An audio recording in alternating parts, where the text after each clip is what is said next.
ನಮಸ್ಕಾರ ಸ್ನೇಹಿತರೆ, ಗೃಹಲಕ್ಷ್ಮಿ 23ನೇ ಕಂತಿನ ಹಾಗೂ ಮುಂದೆ ಬರ್ತಕ್ಕಂತಹ ಎಲ್ಲ ಕಂತುಗಳು ಅಂದರೆ 24 ಆಗಿರಲಿ, 25ನೇ ಕಂತಾಗಿರಲಿ, ಹಾಗೆ 26 ಇನ್ನು ಮುಂದೆ ಬರ್ತಕ್ಕಂತಹ ಎಲ್ಲ ಕಂತುಗಳನ್ನು ನೀವು ಪಡ್ಕೊಳ್ಬೇಕಂದ್ರೆ ಈ ಕೆಲಸ ಕಡ್ಡಾಯ ಅಂತ ಆಹಾರ ಇಲಾಖೆ ಹಾಗೂ ಮಹಿಳಾ ಮತ್ತು ಮಕ್ಕಳ ಕಲ್ಯಾಣ ಇಲಾಖೆ ತಿಳಿಸಿದೆ. ಬರೀ ಗೃಹಲಕ್ಷ್ಮಿ ದುಡ್ಡು ಅಷ್ಟೇ ಅಲ್ಲ, ನಿಮಗೆ ನ್ಯಾಯಬೆಲೆ ಅಂಗಡಿಯಲ್ಲಿ ಅಕ್ಕಿ ಸಿಗಬೇಕಂದ್ರೆ ಅದರ ಜೊತೆಗೇನೆ ಕಿಟ್ಟು ಕೂಡ ಸಿಗಬೇಕಂದ್ರೆ ಈ ಕೆಲಸಗಳು ಕಡ್ಡಾಯವಾಗಿದೆ. ಅದರ ಜೊತೆಗೇನೆ ಸ್ನೇಹಿತರ ಪಿಂಚಣಿ ಯೋಜನೆಯ ಬಗ್ಗೆ ಒಂದಿಷ್ಟು ಮಾಹಿತಿ ಸಿಕ್ಕಿರ್ತಕ್ಕಂಥದ್ದು. ಪಿಂಚಣಿಯಲ್ಲಿ ಕೂಡ ನಿಮಗೆ ಹೆಚ್ಚಳ ಆಗ್ತಕ್ಕಂಥದ್ದು. ಹಾಗಾಗಿ ಪಿಂಚಣಿ ಎಷ್ಟರ ಮಟ್ಟಿಗೆ ಹೆಚ್ಚಳ ಆಗ್ತಾ ಇದೆ, ರಾಜ್ಯ ಸರ್ಕಾರದಿಂದ ಹೆಚ್ಚಳ ಆಗ್ತಾ ಇದೆಯಾ, ಕೇಂದ್ರ ಸರ್ಕಾರದಿಂದ ಹೆಚ್ಚಳ ಆಗ್ತಾ ಇದೆಯಾ, ವಿಧವಾ ಮಹಿಳೆಯರಿಗೆ ಹೆಚ್ಚಳ ಆಗ್ತಾ ಇದೆಯಾ, ಅಂಗವಿಕಲರಿಗೆ ಹೆಚ್ಚಳ ಆಗ್ತಾ ಇದೆಯಾ, ಹಿರಿಯ ನಾಗರಿಕರಿಗೆ ಹೆಚ್ಚಳ ಆಗ್ತಾ ಇದೆಯಾ, ಟೋಟಲಿ ಈ ಪಿಂಚಣಿ ಯೋಜನೆಯ ಬಗ್ಗೆ ವಿತ್ ಗೃಹಲಕ್ಷ್ಮಿ ಯೋಜನೆಯ ಬಗ್ಗೆ ಎರಡು ಟಾಪಿಕ್ಗಳ ಬಗ್ಗೆ ಈ ಒಂದು ವಿಡಿಯೋದಲ್ಲಿ ಮಾಹಿತಿಯನ್ನು ಒದಗಿಸಿ ಕೊಡ್ತಾ ಇದ್ದೀನಿ. ಸೊ ನೀವು ಈ ಒಂದು ವಿಡಿಯೋನ ಆದಷ್ಟು ಕೊನೆವರೆಗೂ ವಾಚ್ ಮಾಡಿದ್ರೆ ಎರಡೂ ಮಾಹಿತಿಗಳು ನಿಮಗೆ ಸಿಕ್ಕಿಬಿಡುತ್ತೆ. ಚಾನಲ್ಗೆ ಸಬ್ಸ್ಕ್ರೈಬ್ ಮಾಡಿಲ್ಲ ಅಂದರೆ ಇನ್ನೂ ಕೂಡ ಸಬ್ಸ್ಕ್ರೈಬ್ ಮಾಡಿಕೊಂಡು ನೋಟಿಫಿಕೇಶನ್ ಅಲ್ಲಂತ ಸೆಟ್ ಮಾಡ್ಕೊಳ್ಳಿ. ಸ್ನೇಹಿತರೆ, ಈ ಗೃಹಲಕ್ಷ್ಮಿ ಯೋಜನೆಯಲ್ಲಿ ಮಾಹಿತಿನ ತಿಳಿಸ್ಕೊಟ್ಬಿಡ್ತೀನಿ. ಮೊದಲನೇ ಸ್ನೇಹಿತರೆ, ಗೃಹಲಕ್ಷ್ಮಿಯಲ್ಲಿ ಒಟ್ಟಾರೆಯಾಗಿ 23ನೇ ಕಂತಿನ ಹಣ ಈಗ ಸುಮಾರು 12ರಿಂದ 15 ಲಕ್ಷ ಫಲಾನುಭವಿಗಳಿಗೆ ಜಮಾ ಆಗಿದೆ. ಹೌದು ಸ್ನೇಹಿತರೆ, ಆಲ್ರೆಡಿ ಸಾಕಷ್ಟು ಫಲಾನುಭವಿಗಳಿಗೆ ದುಡ್ಡು ಜಮಾ ಆಗಿರ್ತಕ್ಕಂಥದ್ದು. ಯಾಕಂದರೆ ದಸರಾ ಹಬ್ಬಕ್ಕೆ ಜಮಾ ಆಗಿರ್ತಕ್ಕಂತಹ 22ನೇ ಕಂತಿನ ಬಳಿಕ ಯಾವ ಕಂತುಗಳನ್ನು ಕೂಡ ರಾಜ್ಯ ಸರ್ಕಾರ ಮಹಿಳೆಯರ ಖಾತೆಗಳಿಗೆ ಗೃಹಲಕ್ಷ್ಮಿ ದುಡ್ಡನ್ನು ಕೊಟ್ಟಿರಲಿಲ್ಲ.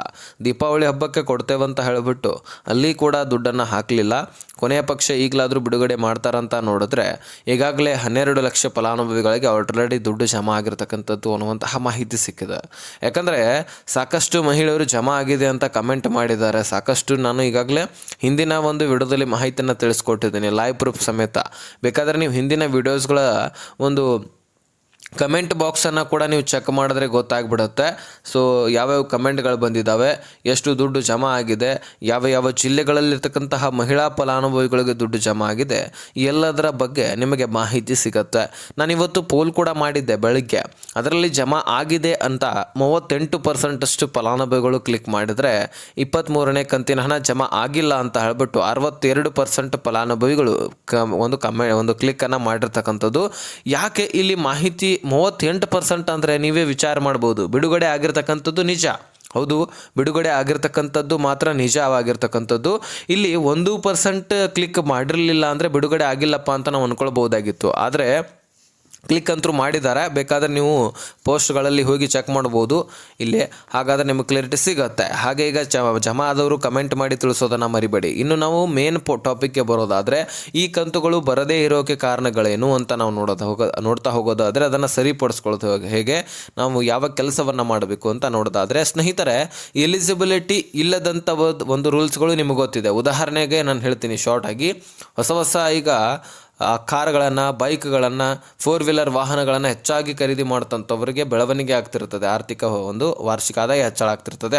ಹಾಗಾಗಿ ಅವರಿಗೆ ರೇಷನ್ ಕಾರ್ಡು BPLದಿಂದ APLಗೆ ಕನ್ವರ್ಟ್ ಆಗುತ್ತೆ. ಇಲ್ಲಾಂದರೆ APL ಇದ್ದರೆ ರದ್ದಾಗಿಬಿಡುತ್ತೆ. ಅದೇ ರೀತಿಯಾಗಿ ಸರ್ಕಾರಿ ನೌಕರಿಗಳು ಕೂಡ ಆಗ್ತಿರುತ್ತೆ. ಒಂದೇ ಒಂದು ರೇಷನ್ ಕಾರ್ಡ್ನಲ್ಲಿ ಅಥವಾ ಒಂದೇ ಕುಟುಂಬದಲ್ಲಿ 2-3 ಜನರ ಸರ್ಕಾರಿ ನೌಕರಸ್ಥರಿದ್ದರೂ ಸಹಿತ ಅವರ ರೇಷನ್ ಕಾರ್ಡ್ಗಳು ಕೂಡ ರದ್ದಾಗುವಂಥದ್ದು. ಹೆಚ್ಚಿನ ಹೊಲ ಗದ್ದೆಗಳಿರಲಿ, ದೊಡ್ಡ ದೊಡ್ಡ ಮನೆಗಳಿರಲಿ, 2-3 ರೇಷನ್ ಕಾರ್ಡ್ಗಳು ಹೊಂದಂಥವರು ಕೂಡ 2 ರೇಷನ್ ಕಾರ್ಡ್ಗಳು ರದ್ದಾಗುತ್ತೆ, ಕೇವಲ 1 ರೇಷನ್ ಕಾರ್ಡ್ ಉಳಿಯುತ್ತೆ. ಹೀಗೆ ಎಲಿಜಿಬಲ್ ಇಲ್ಲದಂತಹ ರೂಲ್ಸ್ಗಳು ನಿಮಗೆ ಗೊತ್ತಿದೆ. ಇನ್ನು ಎಲಿಜಿಬಲ್ ಇದ್ರೂ ಸಹಿತ ದುಡ್ಡು ಬರೋದಿಲ್ಲ. ಅದನ್ನು ನಾವು ಸರಿಪಡಿಸ್ಕೊಳ್ಳೋದು ಹೇಗೆ ಅನ್ನುವಂಥದ್ದನ್ನು ನಾನು ತಿಳಿಸ್ಕೊಡ್ತೀನಿ. ಏನು ಕೆಲಸ ಮಾಡಬೇಕು, ಏನು ಕಡ್ಡಾಯವಾಗಿ ಕೆಲಸ ಮಾಡಬೇಕಾಗಿದೆ ಅದನ್ನು ನಾವು ನೋಡೋದಾದರೆ ಸ್ನೇಹಿತರೆ, ಬಹಳಷ್ಟು ಮಹಿಳೆಯರು ಅಕೌಂಟ್ಗಳು ಚಾಲ್ತಿಯಲ್ಲಿಲ್ಲ. ನಾನು ಇದರ ಬಗ್ಗೆ ಅನೇಕ ವಿಡಿಯೋದಲ್ಲಿ ತಿಳಿಸ್ಕೊಟ್ಟಿದ್ದೀನಿ. ಆದರೆ ಬಹಳಷ್ಟು ಜನರಿಗೆ ಇನ್ನೂ ಕೂಡ ಗೊತ್ತಾಗ್ತಾ ಇಲ್ಲ. ಯಾಕಂದರೆ ನಿಮ್ಮ ರೇಷನ್ ಕಾರ್ಡು ಅಕ್ಕಿ ಸಿಗ್ತಾ ಇದೆ, ನಿಮ್ಮ ನ್ಯಾಯಬೆಲೆ ಅಂಗಡಿಯಲ್ಲಿ ಇನ್ನೇನು ಕಿಟ್ ಕೂಡ ವಿತರಣೆ ಮಾಡ್ತಾ ಇದ್ದಾರೆ, ಅದು ಕೂಡ ನೀವು ಪಡ್ಕೊಳ್ತೀರಿ.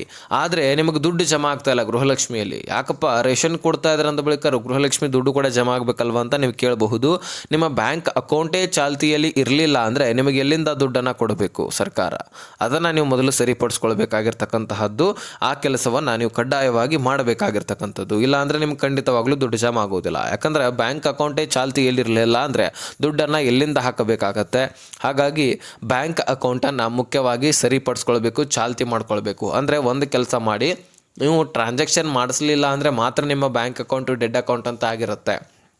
ಹಾಗಾಗಿ ನೀವು ಬ್ಯಾಂಕ್ಗಳಿಗೆ ಹೋಗಿ ಆ ಬ್ಯಾಂಕ್ ಅಕೌಂಟು ಚಾಲ್ತಿಯಲ್ಲಿ ಇರಲಿಲ್ಲ ಅಂದರೆ ದುಡ್ಡನ್ನು ಹಾಕಿ ತೆಗೆದು ಮಾಡಬೇಕು. ಅದಕ್ಕಿಂತ ಮುಂಚೆ KYC ಮಾಡಿ ಅಂತಲೂ ಕೂಡ ಹೇಳ್ತಾರೆ. ಆ KYCಯನ್ನು ಕೂಡ ನೀವು ಮಾಡಿ ತದನಂತರ ನಿಮಗೆ ದುಡ್ಡನ್ನು ಹಾಕಿ ಕೊಡುವಂತಹ ಕೆಲಸ ಮಾಡ್ತಾರೆ. ಸೊ ನೆಕ್ಸ್ಟ್ ನಿಮಗೆ ಗೃಹಲಕ್ಷ್ಮಿ ದುಡ್ಡು ಅಷ್ಟೇ ಅಲ್ಲ, ಬೇರೆ ಬೇರೆ ಸ್ಕೀಮ್ಸ್ಗಳಲ್ಲಿ, ಉದಾಹರಣೆಗೆ ಪಿಂಚಣಿ, ಇನ್ನು ಉಳಿದಂತಹ ಎಲ್ಲ ಸ್ಕೀಮ್ಸ್ಗಳಲ್ಲಿ ಕೂಡ ನೀವು ದುಡ್ಡನ್ನು ಪಡ್ಕೊಳ್ತಾ ಹೋಗಬಹುದು. ಇದು ಒಂದು ಕಡೆ. ಇನ್ನು ಸಾಕಷ್ಟು ಜನ EMI ಮುಖಾಂತರ ಸಾಲ ಸೂಲಗಳನ್ನು ಮಾಡ್ಕೊಂಡಿರ್ತೀರಿ. ಅಂದರೆ ಉದಾಹರಣೆಗೆ ನಿಮ್ಮ ಕೈಯಲ್ಲಿರ್ತಕ್ಕಂತಹ ಮೊಬೈಲು ಅಥವಾ ಫ್ರಿಜ್, TV, PC ಆಗಿರಲಿ, TV ಆಗಿರಲಿ, ಬೈಕ್ಗಳಾಗಿರಲಿ, ಟ್ರೆಸರಿಗಳಾಗಿರಲಿ, ಈ ರೀತಿ ಖರೀದಿ ಮಾಡಿರ್ತೀರಿ. ಅದನ್ನು ಪ್ರತಿ ತಿಂಗಳು ಇಂತಿಷ್ಟು ಅಂತ ತುಂಬ್ತಾ ಹೋಗ್ತಿರ್ತೀರಿ. ಆದರೆ ನಿಮ್ಮ ಅಕೌಂಟಿಗೆ ದುಡ್ಡು ಜಮಾ ಆಗಿರುತ್ತೆ, ಆದರೆ ನಿಮಗೆ ಗೊತ್ತೇ ಆಗೋದಿಲ್ಲ. ಯಾಕಂದರೆ ಕಟ್ ಆಗಿಬಿಟ್ಟಿರುತ್ತೆ EMI, ಅಥವಾ ಇನ್ನಿತರ ಕಾರಣಗಳಿಂದ ನೀವು ಬಡ್ಡಿ ತುಂಬಿರಲಿಲ್ಲ ಅಂದರೆ ಅದನ್ನು ಕೂಡ ಕಟ್ ಮಾಡ್ಕೊಂಡಿರ್ತಾರೆ. ಅಥವಾ ಲೇಟಾಗಿ EMI ಪೇ ಮಾಡಿದರೆ ಅಲ್ಲಿ ಬಡ್ಡಿ ಕಟ್ ಆಗಿರೋದಿಲ್ಲ, ಗಂಟು ಅಷ್ಟೇ ಕಟ್ ಆಗಿರುತ್ತೆ. ಹಾಗಾಗಿ ಅದನ್ನು ಕೂಡ ಕಟ್ ಆಗಿರ್ಬೋದು. ಅದಕ್ಕಾಗಿ ನೀವು ಟ್ರಾನ್ಸಾಕ್ಷನನ್ನು ಚೆಕ್ ಮಾಡಿಸ್ಬೇಕು, ಆಗ ಮಾತ್ರ ನಿಮಗೆ ಕ್ಲಿಯರಿಟಿ ಸಿಗುವಂಥದ್ದು. ಹೀಗೆ ಅನೇಕ ಕಾರಣಗಳಿದ್ದಾವೆ. ಇನ್ನು ಎಲಿಜಿಬಲ್ ಇದ್ರೂ ಸಹಿತ ದುಡ್ಡು ಬರದೇ ಇರೋಕ್ಕೆ ಇನ್ನೊಂದು ಕಾರಣ ಏನಪ್ಪ ಅಂದರೆ, ನೀವು ಬಹಳ ದಿನದಿಂದ ಅಥವಾ ಬಹಳ ತಿಂಗಳಿನಿಂದ ರೇಷನ್ ತೆಗೆದುಕೊಳ್ಳಿಲ್ಲ ಅಂದರೆ ಕಾರಣಾಂತರಗಳಿಂದ ವಲಸೆ ಹೋಗಿರ್ತೀರಿ, ಬೇರೆ ಕಡೆ ದುಡಿಮೆ ಮಾಡ್ತಿರ್ತೀರಿ. ನಿಮಗೆ ದುಡ್ಡನ್ನು ಈ ಒಂದು ರೇಷನ್ ತೆಗೆದುಕೊಳ್ಳಿಕ್ಕೆ ಆಗಿರೋದಿಲ್ಲ. ಹಾಗಾಗಿ ನಿಮಗೆ ರೇಷನ್ ಅಗತ್ಯ ಇಲ್ಲ ಅಂತ ಹೇಳ್ಬಿಟ್ಟು ಸರ್ಕಾರ ಏನು ಮಾಡುತ್ತೆ, ನಿಮ್ಮ ರೇಷನ್ ಕಾರ್ಡ್ ರದ್ದು ಮಾಡಿಬಿಡುತ್ತೆ. ಹೀಗೆ ಅನೇಕ ಕಾರಣಗಳಿದ್ದಾವೆ. ಅದನ್ನು ಗಮನದಲ್ಲಿಟ್ಕೊಂಡು ಅದನ್ನು ಸರಿಪಡಿಸ್ಕೊಳ್ಬೇಕು. ರೇಷನ್ ತೆಗೆದುಕೊಂಡಿಲ್ಲ ಅಂದರೆ ರೇಷನ್ ತೆಗೆದುಕೊಳ್ಳಿ, ಓಕೆನಾ. ಸೊ ಈ ವಿಷಯ ನಿಮಗೆ ತಿಳಿಸಿದ್ದೀನಿ. ಇನ್ನು ಪಿಂಚಣಿಯ ಬಗ್ಗೆ ನಾವು ಮಾಹಿತಿ ತಿಳ್ಕೊಳ್ಬೇಕಾದ್ರೆ, ಸ್ನೇಹಿತರ ಪಿಂಚಣಿ ಡಬಲ್ ಆಗ್ತಾ ಇರುವಂಥದ್ದು ಹೌದು, ನಿಜ. CM ಸಿದ್ದರಾಮಯ್ಯನವರೇ ಹಿರಿಯ ನಾಗರಿಕರ ಸಭೆಯಲ್ಲಿ ಘೋಷಣೆ ಮಾಡಿದರು. ಅದೇನಪ್ಪ ಅಂತ ಅಂದರೆ, ಹಿರಿಯ ನಾಗರಿಕರಿಗೆ ನಾವು ಪಿಂಚಣಿಯನ್ನು ಹೆಚ್ಚಳ ಮಾಡ್ತಾ ಇದ್ದೀವಿ. ಕಳೆದ 2 ವರ್ಷದಿಂದ ನಾವು ಪಿಂಚಣಿಯನ್ನು ಹೆಚ್ಚಳ ಮಾಡಿರಲಿಲ್ಲ. ಹಾಗಾಗಿ ಈ 2025 ಒಳಗಾಗಿ, ಇದೇ ಡಿಸೆಂಬರ್ನ ಒಳಗಾಗಿ ನಾವು ಪಿಂಚಣಿಯನ್ನು ಹೆಚ್ಚಳ ಮಾಡ್ತಾ ಇದ್ದೀವಿ. ಹಿರಿಯ ನಾಗರಿಕರು ಬಹಳ ವರ್ಷದಿಂದ ಕಾಯ್ತಾನೆ ಇದ್ದಾರೆ. ಹಾಗಾಗಿ 800ರಿಂದ 2000ಕ್ಕೆ ಏರಿಕೆ ಆಗುವಂತಹ ಸಾಧ್ಯತೆ ಇದೆ. ಸೊ ನಿಮಗೆ ಪಿಂಚಣಿ 2000ವರೆಗೂ ಕೂಡ ಏರಿಕೆ ಆಗುವಂಥದ್ದು. ಪಿಂಚಣಿ ಜಮಾ ಆಗ್ತಾ ಇಲ್ಲ ಅಂದರೆ, ಒಂದು ವೇಳೆ ನೀವು ಯಾವ ಬ್ಯಾಂಕ್ನಲ್ಲಿ ಒಂದು ಬ್ಯಾಂಕ್ ಅಕೌಂಟ್ನಲ್ಲಿ ದುಡ್ಡನ್ನು ಪಡ್ಕೊಳ್ತಾ ಇರ್ತೀರಿ, ಯಾವ ಬ್ಯಾಂಕ್ ಅಕೌಂಟ್ಗೆ ಪಿಂಚಣಿ ಜಮಾ ಆಗ್ತಿರುತ್ತೆ, ಅಲ್ಲಿ ನೀವೇನು ಮಾಡಬೇಕು, ನಿಮ್ಮ ಒಂದು ಲೈಫ್ ಸರ್ಟಿಫಿಕೇಟನ್ನು, ಜೀವಿತ ಪ್ರಮಾಣ ಪತ್ರ ಅಂತ ಕರಿತೀವಿ, ಅದನ್ನು ಅಲ್ಲಿ ಸಬ್ಮಿಟ್ ಮಾಡಬೇಕು. ಆವಾಗ ನಿಮಗೆ ಕ್ಲಿಯರಿಟಿ ಸಿಗುತ್ತೆ.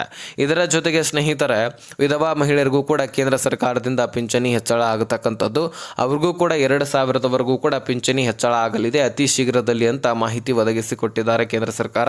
ಹಾಗಾಗಿ ನಾವು ಕಾಯ್ದು ನೋಡಬೇಕಾಗಿದೆ. ಸೊ ನಿಮ್ಮ ಖಾತೆಗಳಿಗೆ ಪಿಂಚಣಿ ಹೆಚ್ಚಳ ಆಗಿ ಜಮಾ ಆದರೆ ನೀವೇ ಕಮೆಂಟ್ ಮಾಡಿ ತಿಳಿಸಬೇಕಾಗಿರುವಂಥದ್ದು, ನಮಗೆ ಕ್ಲಾರಿಟಿ ಸಿಗುತ್ತೆ. ಸೊ ಹೆಚ್ಚಳ ಮಾಡ್ತೀವಿ ಅಂತ ಹೇಳ್ಬಿಟ್ಟು ರಾಜ್ಯ ಹಾಗೂ ಕೇಂದ್ರ ಸರ್ಕಾರ ಮಾಹಿತಿಯನ್ನು ತಿಳಿಸಿಕೊಟ್ಟಿದ್ದಾವೆ. ಒಟ್ಟಾರೆಯಾಗಿ ಅದರ ಬಗ್ಗೆನೂ ಕೂಡ ಮಾಹಿತಿ ಒದಗಿಸಿಕೊಟ್ಟಿದ್ದೀನಿ. ಇದರ ಬಗ್ಗೆ ಇನ್ನೂ ಹೆಚ್ಚುವರಿ ಮಾಹಿತಿ ಸಿಕ್ಕಿದ್ರೆ ದಿಢೀರನ ಇನ್ನೂ ಅತಿ ಶೀಘ್ರದಲ್ಲಿ ಅಂತ ಹೇಳಿದ್ದಾರೆ. ಹಿರಿಯರಿಗಂತೂ ಇದೇ ಡಿಸೆಂಬರ್ನಲ್ಲಿ ಹೆಚ್ಚಳ ಆಗುವಂತಹ ಸಾಧ್ಯತೆ ಇದೆ.